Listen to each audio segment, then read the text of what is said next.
Blessings, beautiful beings. It's Shanna here with Rise, Align, Shine, and I am going to be bringing you a part 2 of the boundary conversation that I had started. So boundaries is such a buzz topic, and I just really, from the perspective that I have experienced, and I'm a channeler and I talk a lot with spirit, and I do just feel like I want to share more on this space. It's a big topic, it's an important topic, and we're going to go into the difference between external boundaries and internal boundaries. My part 1, we touched on boundaries and your needs, and I'll probably address some of that still in this video. But I do want to say I don't have anything prepared. I don't have any paper. I'm sitting in an infrared sauna right now, and I'm sharing that love with y'all. And it just feels like these things are on my mind, my heart, and I want to share them. I am a self-love coach. I am a Kundalini yoga teacher, and I'm a spiritual guide here on YouTube and beyond. I do tarot and oracle here on YouTube and beyond. And I do personal readings, and again, I do my coaching. It's mixed with all of those, and sometimes they're separate, and I do breath work, and I love, anyway, so this is what I got for you today. We're going to be chatting about internal boundaries. So when we talked about the first video, when I was just talking about your needs and boundaries, oftentimes people aren't aware of their own needs and how they're not meeting them. Your need for good sleep, your need for healthy relationships, your need for healthy food, your need for a million things, right? I mean, literally the list could go on. We have our basic needs of comfort and food and shelter and a safe place to be and all of that. And then we have needs that are unique, that come from our own experience, which I had explained in the first. Like, one of mine when it comes to relating with people is words of affirmation. I love to be told I'm doing a good job, or people appreciate me. That is something that over the years I told myself, oh, I shouldn't need that, and I need that. It is part of my makeup. I'm a Leo. I like my ego stroked. No. But in the grand scheme, it's true. There's a part of my personality that gets validated through somebody else expressing themselves to me, right? Not everybody needs that. Some people like touch. Some people like service, and I like it all. But that I've noticed over the years, right? So I'm just using myself as an example.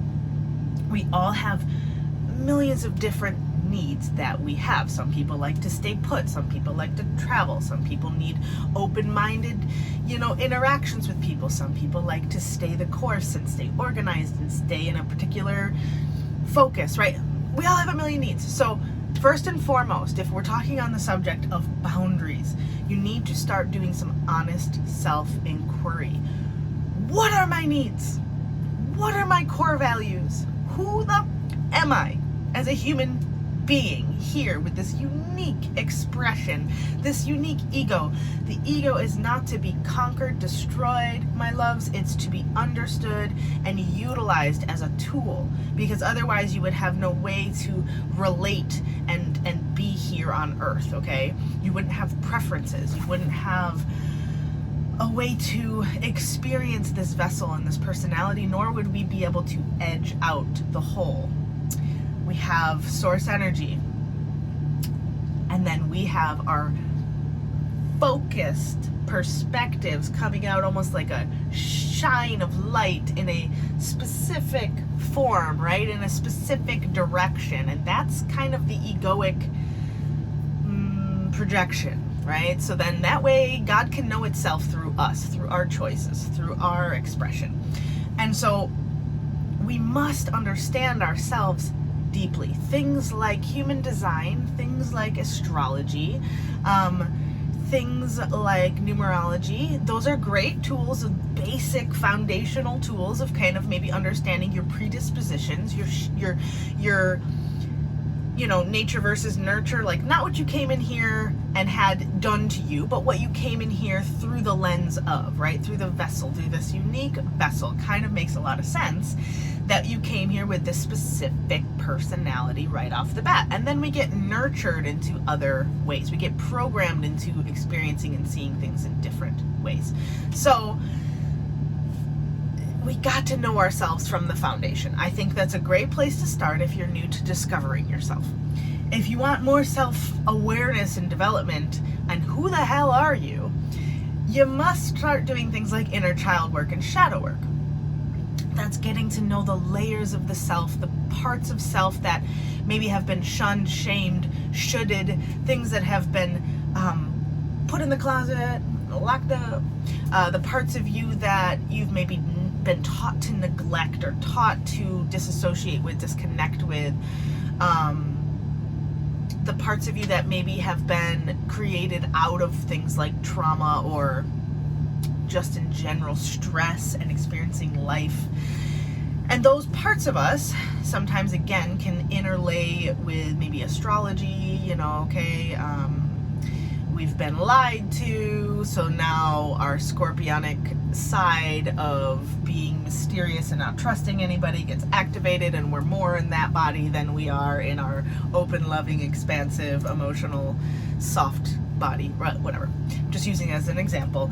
But there's a million different ways where nature and nurture kind of come together and create our patterns. You must self-honest inquiry. I didn't say that right. You must start honestly self-inquiring, right? We must journal. We must talk to people and get down to business. So this could be talk therapy, this could be mentorship, this could be good supportive groups, friends, mastermind groups, just honest, open communication, honest, open relating, getting to the bottom of things. So again, shadow work is a great thing to do. Journal work is a great way to access shadow work. Mirror work is a great way to access, and I can do videos on all these, and I'm going to. It's stuff I teach in my coaching, it's stuff I do one-on-one, it's stuff I do in my courses, but as of right now, YouTube, we just getting started. So, and I do a lot more, I think, on Instagram, or at least I did. I think YouTube is more my jam now. So you might find more of this information if you're looking for it through my vessel. There's a million other beautiful people out there, though, that share very helpful information. So seek it wherever you'd like. Shadow work is key to understanding our own needs and how they're not being met. So that is the conversation from the first video in a way, and I can go so much more deep, and I'm trying to keep it like condensed, right? So when we really understand ourselves, the places of ourselves that haven't been matured, that haven't been developed, or even, let's say, accepted or forgiven. So that's some of that shadow work, inner child work. The parts of us that haven't been nurtured or integrated or loved on properly, right? Accepted and embraced. Those parts will play out in all relationships, and this is our relationship with money, our relationship with food, our relationship with our environment, our relationship with how we organize our car, our relationship with all the damn things, the people around you, everything, right? Those relationships will play out with these patterns until we unlock those patterns and shift those patterns into a more structured, supportive foundation for our expansion, right? So we can't up level, we can't next level until we sort out the level we're on. That's why honest self-inquiry is very important. No high vibration, no sauna, no mentor, no video on YouTube is gonna rise you out of the depths of your own shadow.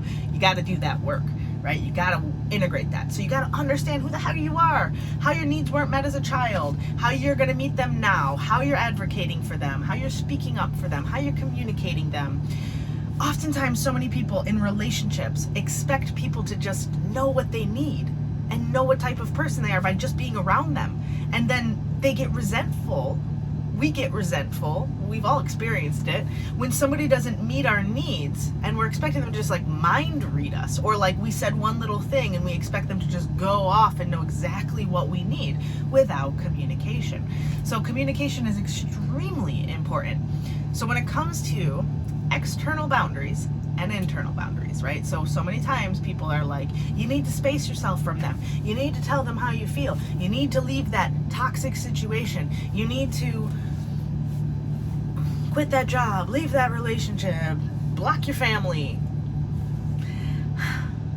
Guys, first off, if it was only that easy. Cheers to that. For anybody who knows, if you've all done those steps, it ain't that easy. Cause my beautiful one, you take yourself everywhere you go. So bye to that, hello to something just like it. And you know, it's okay, it's normal. It's gonna be a really long path doing that. Sometimes we have to do that again. If it's toxic, I'd say abusive. I don't like the word toxic so much. And I will do a video on that because I do think it's another subject that needs to be talked about.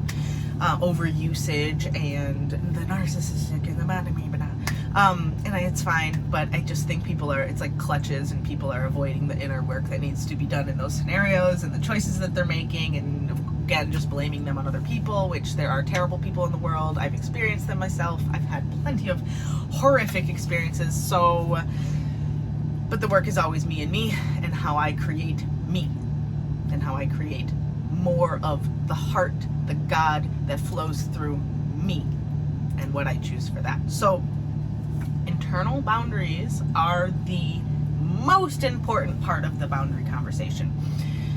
And internal boundaries looks like, first off, understanding thyself, right? So you have a safe container within yourself. You're not shunning yourself. You're not shaming yourself. You're not shoulding yourself. You're not neglecting yourself. You're not projecting yourself in a negative way. You're not searching for validation in all the wrong places, because you are validating yourself. You are accepting yourself. You are understanding who you are. First and foremost, that's a huge part of the internal boundaries, because you have to feel safe in order to not feel attacked easily, right? Triggered easily. You have to know how safe you are within yourself, having self-trust. Internal boundaries definitely looks like developing self-trust, developing self-listening, like an ability to actually hear what you need, what you feel, what you desire, what you're going through, what's working, what's not working, right? This could be intuition, but this could also just be a sense of listening and stillness to be able to hear the truth of your unique expression. That's a wonderful first internal boundary experience, because it helps you separate you from other.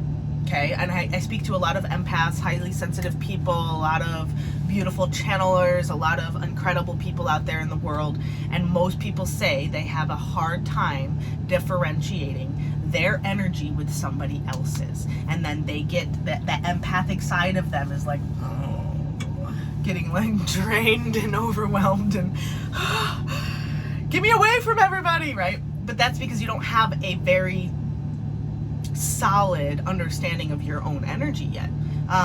Because if you did, you would know when it's somebody else's versus when it's yours. You would know when it's projected on you, or if it's programming, or if it's the government, right, projecting onto you a way that they want you to be so that you can be manipulated, controlled, right? You will understand that when you know thyself. So first and foremost, you won't be so easily confused. It'll make the whole conversation much clearer. But we have to be conscious of, like, when we have an understanding of how things affect, first we understand ourselves, right? So then we have the understanding of how things affect us and why. So, okay, I get triggered by such and such. I get triggered by all kinds of things, guys. Let me think. I do not like when people talk to me in a disrespectful way, talk down to me, or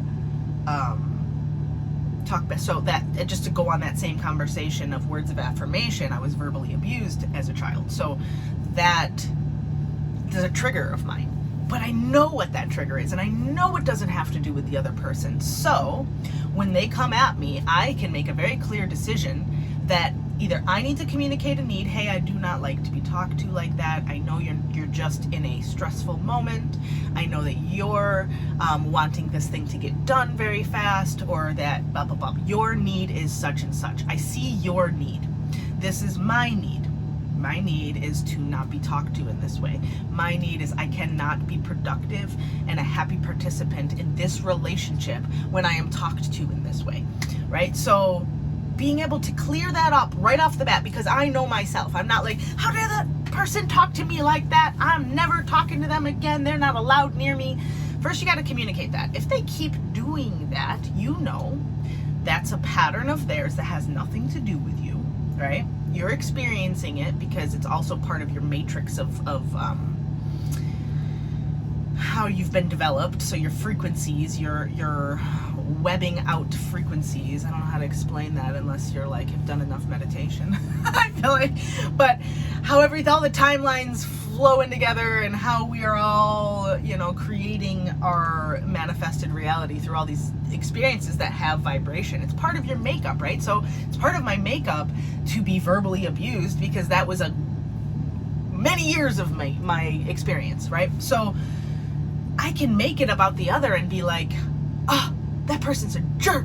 I hate people like that. Never, ever gonna let them have any access to me. And I get it. Sometimes you have to do that. But if you lack, first off, communicating your needs, getting clear with that's their issue, that's their moment of stress projected upon me. That's not mine to resolve, fix, or take personally. That's the internal boundary. It's not mine, it's theirs. Okay? This comes up a lot in constructive criticism or criticism in general. If somebody is coming to you with an opinion, with an expression, with a you should be doing this, or any sort of criticism, and even if it's constructive or not, we must filter through, is it their limitation? Is it coming through from their limited thinking? Or am I rejecting it because of my limited thinking? And it would actually be beneficial for me if I just opened up and listened, right? So there's two places that can come from. That's why we have criticism and then we have constructive criticism. It's never been my strong suit. I hate being told what to do and that I'm doing something wrong, right? So like I had to go through that experience many times over to understand when it's coming at you, to not make it so much about them, to understand the difference of this is theirs because this is a filter of their limited limitations, their limited thinking, their limited beliefs, their limited programming, their limited experiences. And again, this is no shunning them, shaming them, shoulding them. They should be different. They shouldn't have those limitations. You know what? Not everybody came here to do the work, y'all. Okay? Not everybody came here to do the work. So stop making it about them. It's not. Okay? You can take yourself away from those experiences, but I edge you to not just take yourself out of every single experience. I edge you first to get in tune with self and then communicate clearly and then see the difference, okay? Because when we stand in our power, we allow other people to stand in our power. But when we give it away and we are like, you're to blame, you're the reason I feel this way, then they're gonna be like, well, bitch, you're the reason I feel this way. It's just like meets like energy, right? So internal boundaries has so much more to do with, is this information, this person, this food, this video, this anything you can imagine, is it benefiting me? And not in just the way of, is it giving me pleasure? Is it giving me a dopamine hit? Is it giving me validation? Not just in that way, but is it benefiting my evolution to be in relationship with this thing? Is it to relate to this freaking ice cream right now? Is it benefiting me and my expanded version of myself? Is it helping me to self-develop? Is it helping me to become more of me? Well, maybe, because potentially you could have just had a wonderful beach day with the family, and now you're all sitting down to have ice cream outside while you watch the sunset, and you're like, hell yeah, this ice cream's helping me to be more of me. I'm loving this moment in time. And you lick that juicy, delicious ice cream, right? But you could also be having that ice cream in a time of self-sabotaging, self-deprecating, self-criticizing moment, or, right, whatever it is. And then you're like, oh, I'm eating this ice cream because I'm looking for some sort of dopamine hit and I'm hoping it'll give it to me, and that's a different experience. And that is an internal boundary you need to address with yourself. Okay, is this choice, is this focus giving me more of me? Is it literally allowing me to become more of myself? And if it's not, assess that choice. It's always easier said than done, but you have to do it with the small stuff, guys. You got to do it with the ice cream before you start doing it with the relationships. And it's just very, very important to start understanding that you have full control of what has access to your energy. So in the scenario with your family, of course they're going to trigger you. They know everything about you from an immature level. So they know you from this, and sometimes they hold you to these, and you've developed past it. But if you've really developed past it, you wouldn't be triggered when they see you otherwise, okay? So family is a huge point for people. It's where most people fuck up and have a really hard time. I hope I don't get messed up with YouTube for saying that. But they have a hard time, right, with their family. But your family is your greatest teacher. You chose your family. If they're really abusive, y'all, I get it. Take space, take time, get away from them, communicate to them if you need. And if you cannot, I understand that conversation. That's extreme. But and I was abused. So, and my family is amazing. And we need to do some healing. We still need to do some healing. But if I were to just run from them, I run from a part of myself. If I give them boundaries, I bound up a certain part of my heart and myself. So the external boundary is not really the ending place to be. It is again, I said this in the first video, it's an immature, meaning it's not a matured fully yet. It means it's like the seed or the sapling version of boundaries. Yes, you might need to start with external boundaries because you need to go do the inner work, and you couldn't do it unless you said no, unless you blocked people, unless you took time away, unless you got off your social media and all of that. I totally understand we do have to do that, but do not make it the end-all be-all game, or you will separate yourself from your heart, from your own ability to expand, and you'll box yourself in. So internal boundaries are more about being in control of your own feelings, your own nervous system, being able to regulate and self-regulate no matter what's going on, right, around you. We didn't come here to fix people and control situations and tell people they should be this way and they shouldn't be that way, no matter if you think it's of the highest and best or not. We're not here to do that. We are not here to do that. That boxes everybody in. Our number one thing is free will. So your free will is your choices, okay? And your choices are, am I listening to myself? Am I honoring myself? Am I allowing myself enough time to self-reflect? Am I giving myself enough awareness of why I've made these choices, why I interact with these people? And then am I also not allowing certain thoughts in my head, right? So programming, somebody could come at you and be like, you do this all wrong, and da. And if you have strong boundaries of the mind because you know who you are, you can say, oh, I can see how that person might see me in that light because they've only seen me in this one mistake I made, or they might only have seen this version of me, or they might have limited thinking. But I know that doesn't need to affect the way that I think about me, nor do I need to let it affect how I think about them. In fact, I can find empathy for them and realize that they're projecting in that moment, and that's their thing to deal with, and send them, gracious forgiveness and love in your heart. And you don't even have to say it out loud sometimes. You can also say, I hear you. Thank you for sharing. I appreciate your opinion, and go about your business. Okay. Because that is your internal boundary. Internal boundaries are obviously emotional.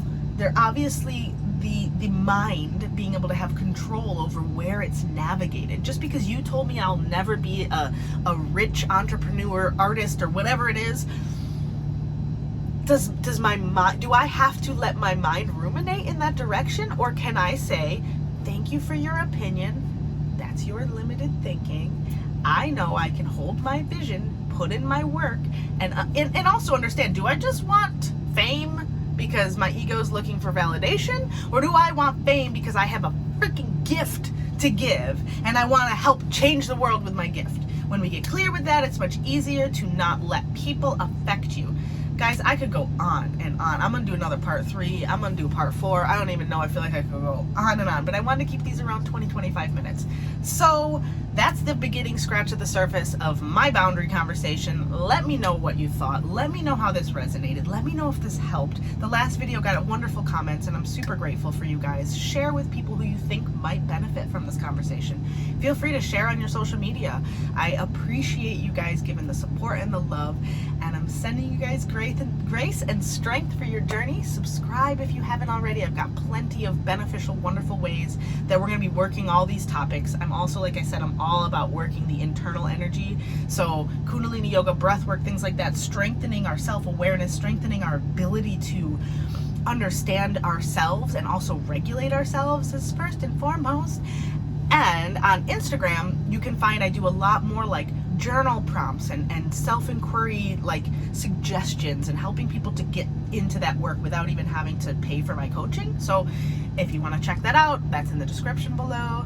And again, like the video if you haven't already, comment, and I'll send you guys off with a bunch of loving kisses, and I'll love and leave you here. Bye.